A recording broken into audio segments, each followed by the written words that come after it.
आज के case studies के इस लेक्चर में बात करेंगे भरण पोषण की। आमतौर पर पति ये चाहता है कि उसे मेंटेनेंस पत्नी को ना देना पड़े, यहाँ तक कि वो चाहता है कि उसे एलिमनी भी ना देना पड़े, केस लड़ने का खर्चा भी ना देना पड़े, कॉम्पनसेशन भी ना देना पड़े, यानी एक भी पैसा पत्नी को नहीं देना चाहता।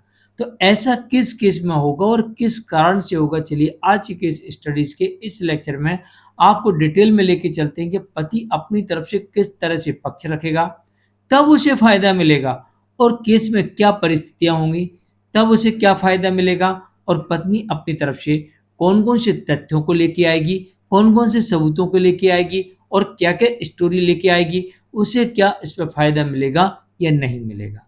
तो चलिए आज की इस स्टडीज के इस लेक्चर में पति के पहला सवाल, क्या मेंटेनेंस से बच सकते हैं, हाँ और ना, जवाब देने का प्रयास करेंगे।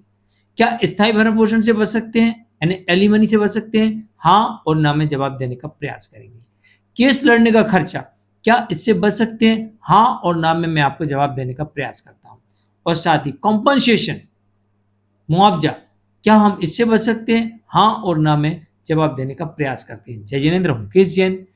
वीडियो को लाइक और शेयर कर दीजिए, और इस तरह के जजमेंट्स का पैकेज पाने के लिए जिसमें लगभग आपको 200 जजमेंट्स मिलते हैं किसी जानकारी के लिए दिए गए नंबर पर आप हमें संपर्क कर सकते हैं। चलिए शुरुआत करते हैं।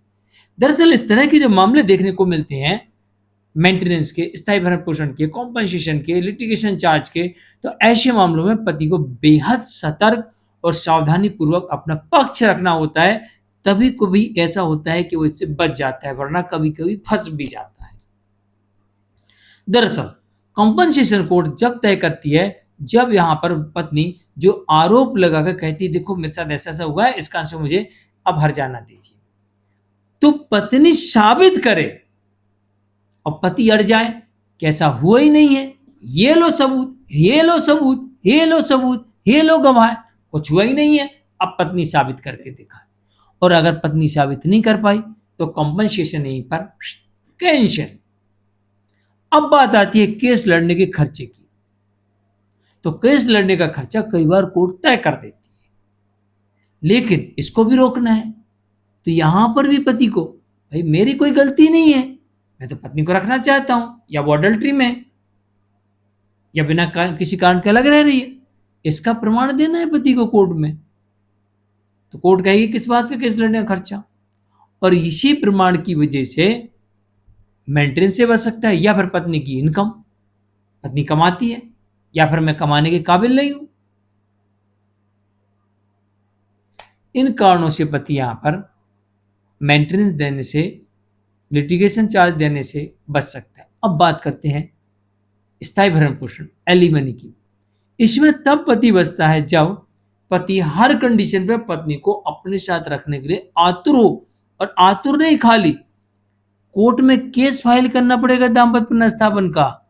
उसमें पत्नी नहीं आ रही, फिर भी प्रयास किया पति ने, नोटिस भेजा, पत्र लिखे, चिट्ठी लिखी, ईमेल लिखा, कबूतर के गले में पत्र बांध के भी भेजा, फिर भी पत्नी नहीं आ रही, तो फिर कोर्ट में जाके उसने फिर से लगा दिया,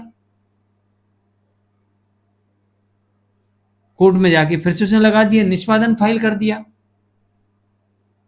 कि भाई पत्नी नहीं आ रही, पालन कराइए हुजूर इसका, एक्सक्यूजन फाइल कर दिया पति ने। फिर से कोर्ट का आदेश आ गया कि पत्नी आके रहे, फिर भी पत्नी नहीं रह रही। अब पति कहता है साहब भाई तो रह नहीं रही, हम तो हर कंडीशन पे तैयार हैं।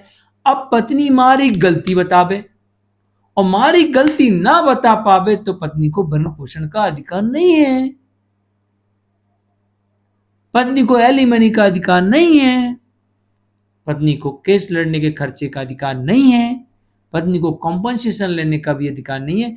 मारी गलती क्या है ये तो बतावे, और जब गलती ना बता पावे तो यहां पर पत्नी फंस जावे, और कोर्ट यहां पर यह मान ले कि पत्नी बिना किसी कारण के अलग रह रही, जबकि पति हर कंडीशन पे पत्नी को अपने साथ रखने के लिए तैयार है। या फिर एक कंडीशन और है, वो है कि पति ने पत्नी की अडल्ट्री कोर्ट के समक्ष साबित कर दी कि भाई पत्नी अडल्ट्री में है, मैं क्या करूं, मैं थोड़ी ना हूं, तो भी यहाँ पर पति बच सकता है। या फिर पत्नी की इतनी इनकम है कि परमानेंट इनकम है, तो भी पति बच सकता है। या फिर पति इस कंडीशन में है कि वो कमा ही नहीं सकता और उसकी कोई इनकम नहीं है, तो भी बच सकता है। और जहां पर पति दोषी माना गया वहां पर सब कुछ देना पड़ेगा। जहां पर पत्नी ने लगाए गए किसी भी आरोप को साबित कर दिया, वहां पर पति को सब कुछ देना पड़ेगा। जहां पर पत्नी ने साबित कर दिया मेरा पति अडल्ट्री में है, पति की नैया डूब गई, अब खेवटिया आपको बचा नहीं सकता, डूबोगे भैया। जहां पर पत्नी ने साबित कर दिया मेरा पति अडल्ट्री में है, वहां तो आप फंस गए। अडल्ट्री किसे किसे कहते हैं? किसी से फोन पर बात करना, किसी के साथ शारीरिक संबंध बनाना, किसी के साथ लिविंग में रहना, किसी से दूसरी शादी कर लेना, किसी के साथ पैसे लेके संबंध बनाना, ये सब चीजें अडल्ट्री में आ जाती हैं। और अडल्ट्री के आधार पर आप डिवोर्स ले सकते हैं। अब और भी कुछ ऐसी कंडीशन हो सकती हैं कि पति ने अपनी तरफ से पत्नी और उसके परिवार पर केसेस फाइल कर दिए। अब जब बहुत सारे केसेस, 1 2 3 केस फाइल कर दिए पति और पत्नी, पति ने और पति के परिवार वालों ने पत्नी के ऊपर, पत्नी के परिवार वालों के ऊपर, तो फिर यहाँ पर आपसी समझौता हो सकता है। क्योंकि कई मामले ऐसे देखने को मिलते हैं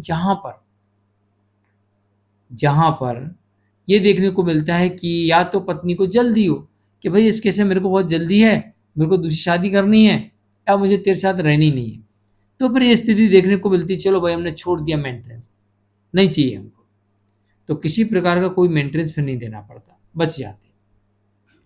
या फिर पत्नी अडल्ट्री में दूसरी शादी करने वाली है, तो जल्दी है उसको, तो समझौता कर लेती है।